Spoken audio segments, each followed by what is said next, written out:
A rivalidade prometida entre Kakashi Hatake, o ninja copiador de Konoha, e Kabuto Yakushi, o braço direito enigmático de Orochimaru, sempre foi algo que achei fascinante e também frustrante ao mesmo tempo. O Kabuto é o espião, o médico e eventualmente o vilão da guerra. Já o Kakashi é o sensei, o gênio e o herói do Sharingan. Se você prestar bastante atenção nos arcos iniciais de Naruto, dá pra notar que o Kishimoto estava preparando o terreno para que esses dois se tornassem rivais de igual para igual. Uma rivalidade que foi misteriosamente abandonada e que representa um potencial narrativo imenso, mas desperdiçado. Sua dúvida provavelmente deve ser: da onde que eu tirei que esses dois são rivais? Mas o argumento que eu uso de forma direta e irrefutável reside nas palavras de dois personagens muito respeitados no mundo ninja. Tem dois momentos que a força do Kabuto é diretamente comparada ao do Kakashi, só que não foi palpite de um figurante, mas sim uma avaliação de dois lendários sanins. Como de costume, eu sempre gosto de mostrar as páginas do mangá durante o vídeo para ficar mais explicativo. Então, aqui nessa cena aparece o Kabuto, que está sob as ordens de Orochimaru, onde ele deveria se infiltrar no hospital e capturar o Sasuke. Aí o Orochimaru, em sua arrogância, mas é claro, com seu conhecimento profundo de poder, afirma que o Kabuto não é forte o suficiente para detê-lo e o define de uma forma clara: Kabuto, você não é mais forte que o Kakashi. Pouco depois, no arco da busca pela Tsunade, aparece o Naruto, imprudente, querendo se envolver no confronto, e ele é impedido pelo Jiraiya, que é categórico: o Kabuto está no mesmo nível que o Kakashi. Você está um nível abaixo, Naruto. Fique fora disso. O que eu entendo com esses dois momentos é que tanto Orochimaru quanto o Jiraiya reconhecem o Kabuto como ninja de elite. Um afirma que ele está no mesmo nível, enquanto o outro diz que ele não é mais forte. Mas então, quem estaria certo? Independente de quem está certo ou errado, o Kakashi, o Jonin mais famoso de Konoha, foi usado como comparativo de poder pro Kabuto.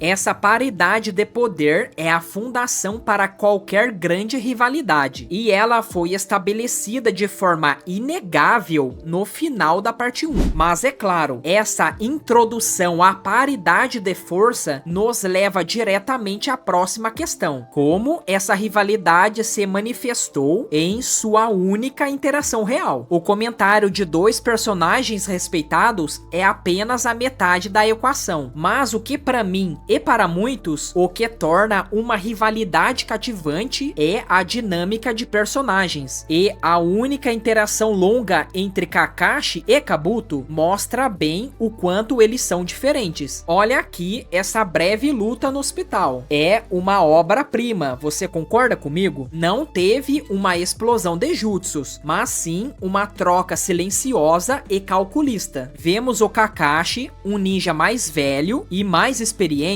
tentando impor sua autoridade e prestígio, enquanto o Kabuto não aceita nada disso. A personalidade desse cara foi construída em torno da submissão a Orochimaru e do desprezo sutil por qualquer um que não seja o seu mestre. O combate em si é rápido, mas é bem interessante para analisar. Primeiro, o Kabuto lança um bisturi através da abertura do seu braço em um ponto cego, um ataque que o Kakashi consegue parar por puro reflexo. E logo após uma breve troca de palavras, o Kakashi consegue desarmá-lo e prendê-lo momentaneamente. Mas é aí que a genialidade do Kabuto brilha. No próximo painel é revelado que o ninja contido era apenas um clone, enquanto o Kabuto estava escondido à vista de todos, camuflado entre os corpos dos Zambus. O Kabuto usou uma técnica assustadora para parar o próprio coração e se passar por morto. Depois disso, veio a fuga memorável do Kabuto, enquanto o Kakashi, o gênio, é completamente enganado. Mas a parte mais importante desse capítulo é a gente notar a reação do Kakashi após essa fuga acontecer. A gente nota que ele não fica aliviado, mas sim profundamente impressionado. Com isso, ele percebe que para ser superado por um jovem tão sorrateiro e habilidoso, ele deve estar ficando obsoleto. Por conta desse momento, a gente nota que o Kabuto cumpriu o papel fundamental de um rival, o cara que se tornou a motivação para o crescimento do Kakashi. Pouco depois, o Kakashi, após participar de uma reunião rápida que era para informar a morte do Hayate, o que ele fez imediatamente? Sim, ele começou a treinar. Aquela famosa cena do Kakashi subindo a montanha com uma mão amarrada nas costas e chegando até a usar o primeiro portão interno não é aleatória. Vemos apenas 2 momentos do mangá o Kakashi treinando. No flashback, quando ele se esforça para não ser superado pelo Maitugai, onde ele está fazendo um treinamento pesado de escalar uma montanha com a mão amarrada nas costas. Ou seja, é o mesmo treinamento que ele faz quando sobe uma montanha após enfrentar o Kabuto. Fora isso, seus treinos são apenas implícitos. Diferente do Maitugai, que é um amigo rival, o Kabuto é o adversário que o força a melhorar para derrotá-lo. O meu argumento se solidifica no final do arco de esmagamento de Konoha.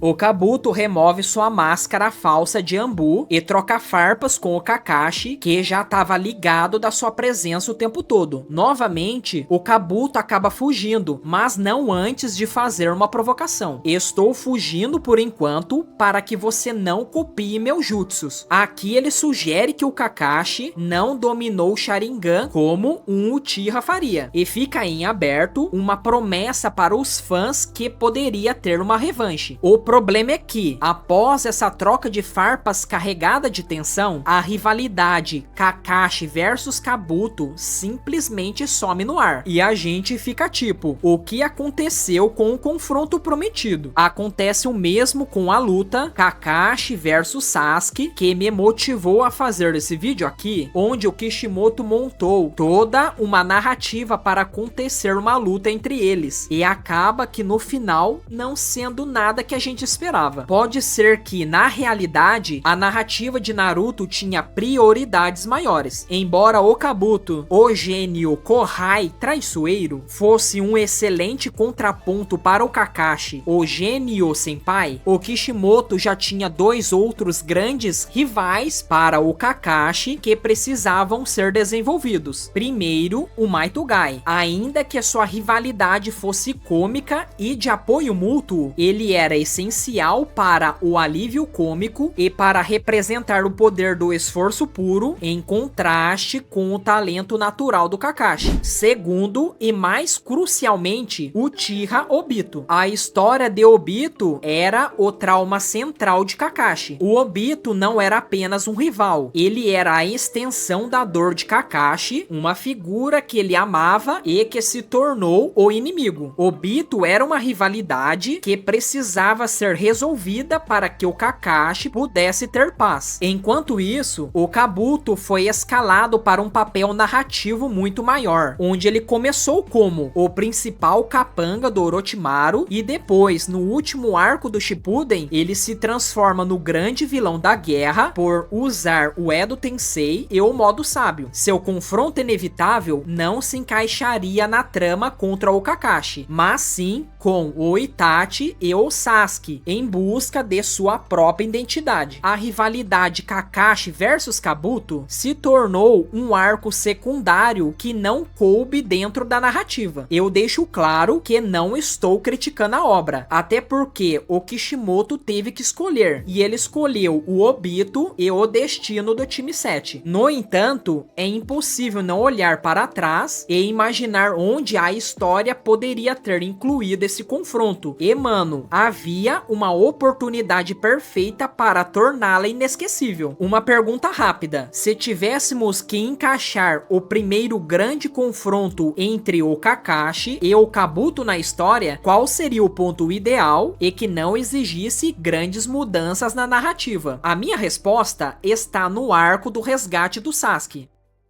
Acho que vocês lembram que o Kakashi estava voltando de uma missão e descobre pela Tsunade que o Sasuke tinha saído da vila e já logo corre desesperadamente, usando seus cães ninjas para rastrear seus alunos. O Kakashi acelera o máximo que pode, mas ele acaba chegando tarde demais, encontrando apenas o Naruto inconsciente e a bandana riscada do Sasuke. Aqui, a sensação que fica é de tragédia e fracasso, e a justificativa para o atraso é simplesmente a distância percorrida. A minha proposta de reescrita seria: e se a razão do atraso do Kakashi não fosse a distância, mas sim uma interferência direta do Kabuto. O Kabuto, sabendo o quão valioso Sasuke era para Orochimaru e prevendo que Konoha enviaria reforços como o Kakashi, poderia ter se posicionado como uma linha de defesa. Sua missão não seria derrotar o Kakashi, mas sim atrasá-lo para que ele não chegasse a tempo no Vale do Fim. Tente imaginar a minha reescrita. O Kakashi está correndo em velocidade máxima, focada apenas em alcançar os seus alunos, quando de repente o Kabuto surge do chão ou até das árvores, com aquele sorriso frio. Logo em seguida, aconteceria um diálogo intenso. Eu colocaria o Kabuto para provocar o Kakashi sobre a fraqueza do seu aluno, e que agora ele pertencia a Orochimaru. E o Kakashi, com o emocional já abalado pela situação do Sasuke, seria forçado a lutar não apenas com raiva, mas com pressa para querer alcançar logo seus alunos. Já o Kabuto faria uso de todas as suas habilidades de esquiva, evasão e até o seu jutsu médico sorrateiro, sendo um obstáculo irritante e impossível de ser pego. Eu colocaria ele desviando do Haikiri, forçando o Kakashi a gastar chakra. E lógico, e o mais importante, tempo precioso. O confronto terminaria com o Kabuto novamente fugindo de uma forma calculista, mas desta vez com o peso de uma vitória estratégica. Eu colocaria ele fazendo o comentário final: sinto muito, senpai, eu usei apenas o tempo necessário. O futuro do seu aluno agora pertence ao mestre Orochimaru. Quando o Kakashi conseguisse finalmente continuar, ele chegaria ao Vale do Fim e descobriria que a pequena diferença de tempo causada por Kabuto foi o que selou o destino do Sasuke. O impacto narrativo disso seria imenso, porque a falha em proteger o Sasuke seria amplificada, pois o Kabuto se tornaria o responsável direto por essa perda, adicionando uma camada de ódio e urgência. Não seria só a distância, mas a culpa de ter sido superado na estratégia, e isso forçaria o Kakashi a se questionar se ele era mesmo um gênio. Para mim, essa era a maneira mais natural e dramática de pagar a promessa de uma luta entre esses dois. Mesmo no Shippuden, a ideia de que o Kabuto estava sempre por perto, mas sem lutar de verdade contra o Kakashi, se manteve. Pensa no arco da perseguição do Itachi, logo após o arco da Ponte Tente. O Kabuto aparece só para entregar o famoso livro bingo da Akatsuki. Ele podia ter lutado ali, e era outra chance de confronto, mas não. Ele simplesmente agiu como um fantasma, entregou a informação crucial pro pessoal de Konoha e sumiu, mantendo aquele mistério das intenções no ar. Isso garantiu que o ciclo de fuga e potencial desperdiçado não fosse quebrado. Infelizmente, essa rivalidade acabou sendo esquecida para dar espaço ao Obito e ao grande conflito da Guerra Ninja. A luta entre o gênio respeitado e o espião habilidoso simplesmente não aconteceu por falta de espaço na história. No fim, Kabuto contra o Kakashi fica aí como um poderoso lembrete de potencial desperdiçado. Agora eu quero saber saber a sua opinião. Você concorda que se o Kabuto tivesse atrasado o Kakashi no resgate do Sasuke, teria tornado essa rivalidade inesquecível? Comenta aqui embaixo. Assista a este outro vídeo aqui para mais conteúdos de Naruto. Deixe o like e se inscreva no canal com o sininho ativado. Obrigado por assistir e até o próximo vídeo.